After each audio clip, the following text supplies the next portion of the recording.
Hello friends, welcome to Lucknow computer Mehdawal.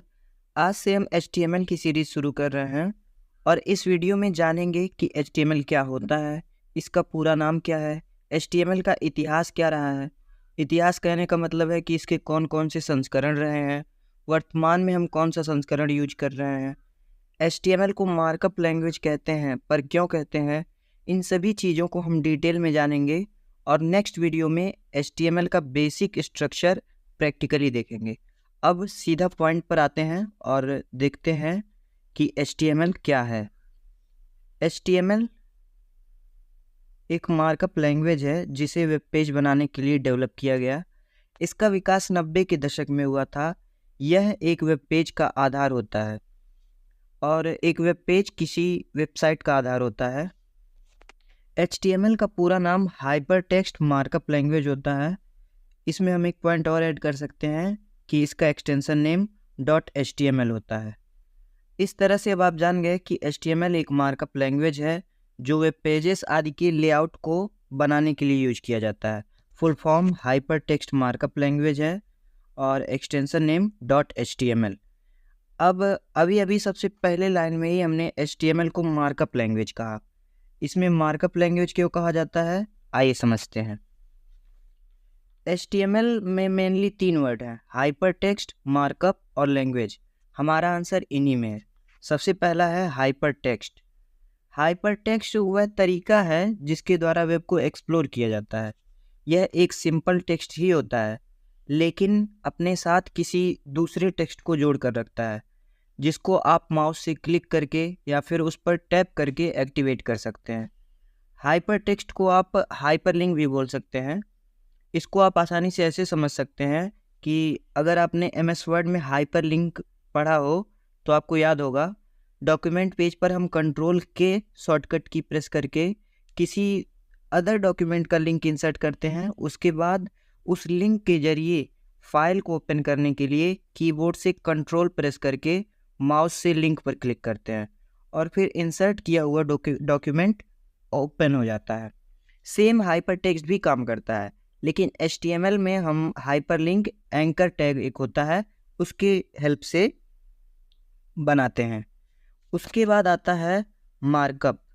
अभी markup क्या चीज़ है, देखिए HTML में टैग्स का यूज होता है और हर एक HTML टैग का अपना एक बिहेवियर होता है जो उसी के अकॉर्डिंग बिहेव करता है।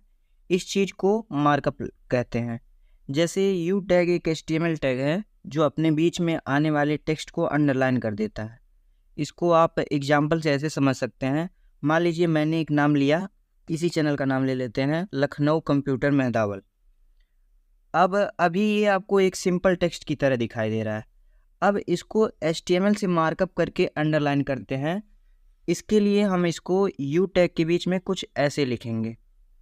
अब इसका आउटपुट अगर हम देखें तो कुछ ये हमें ऐसे दिखाई पड़ेगा। कहने का मतलब है कि हमने लखनऊ कंप्यूटर मेहदावल को अंडरलाइन मार्कअप किया है। इस पूरे प्रोसेस को ही मार्कअप करना कहते हैं। फिर आता है लैंग्वेज। लैंग्वेज का सीधा सा मतलब है भाषा, आप सबको ही पता होगा। HTML भी एक भाषा ही है।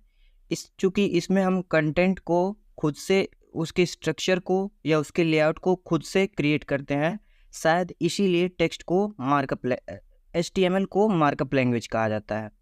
अब आइए हम थोड़ा सा HTML के इतिहास को जानने की कोशिश करते हैं।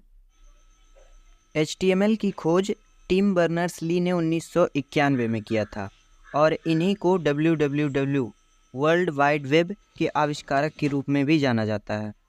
खोज 1991 में किया गया, लेकिन HTML का पहला संस्करण 1993 में रिलीज किया गया।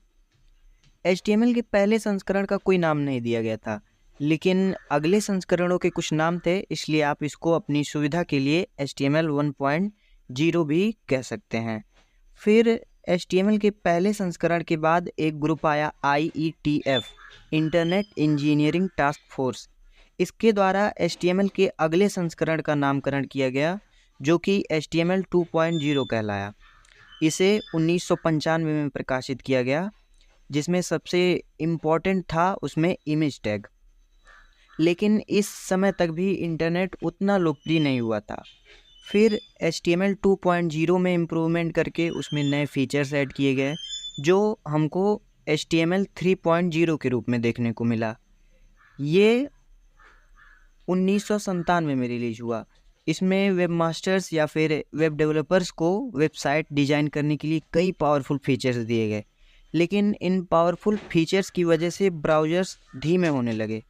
उसके बाद 1999 में हमें व्यापक स्तर पर उपयोग किए जाने वाला संस्करण HTML4 मिला, जो कि काफ़ी ज़्यादा सक्सेसफुल रहा।